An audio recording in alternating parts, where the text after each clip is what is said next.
Hello again.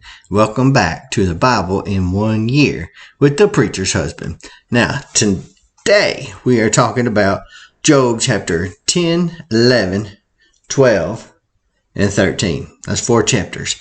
And the debate rages on. It's going to keep on raging on. Job in chapter 10, he basically starts to plead with God.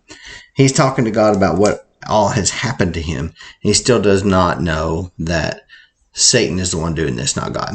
And God just letting it happen. Satan's the one doing all this. Now, if Job had known that Satan was doing all this and God wasn't, it would have ruined the whole thing between God and Satan, and also between Job and God, because he would automatically be laying all this blame on Satan instead of God. When we get to chapter 11, and Zophar shows up. He urges Job to repent. He says, "Should not the multitudes of words be answered, and should a man full of talk be vindicated? Should your empty talk make men hold their peace? And when you mock, should no one rebuke you? For you have said, my doctrine is pure, and I am clean in your eyes. But oh, that God would speak and open his lips against you."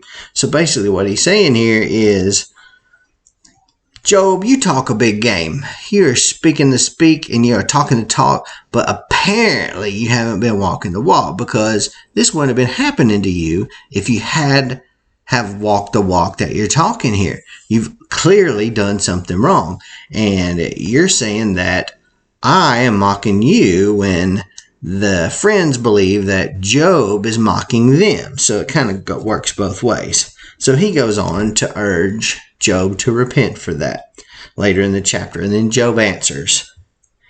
And he says this. He says, "No doubt you are the people, and wisdom will die with you. But I have understanding as well as you. I am not inferior to you."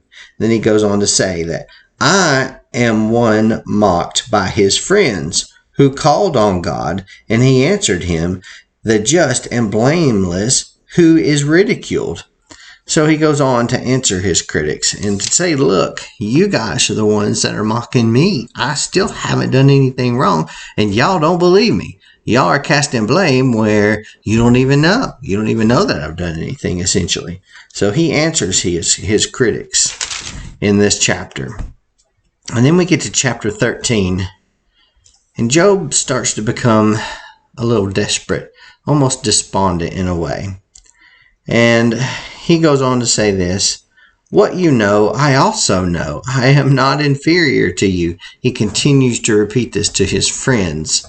And he says, "But you, foregoers of lies, you are all worthless physicians." In other words, guys, I understand what you're trying to do and what you're trying to say, but you're wrong, and this is pointless because you're not doing any good. As a psychiatrist, you have failed in your job. As a friend, you have failed in your job because you're casting blame on me, and that's not where the blame needs to be cast. When people are going through terrible times, the last thing you want to do is cast a blame on your friend who is grieving. And that's exactly what these friends are doing to Job. They're casting blame on him for the problems, and he is grieving.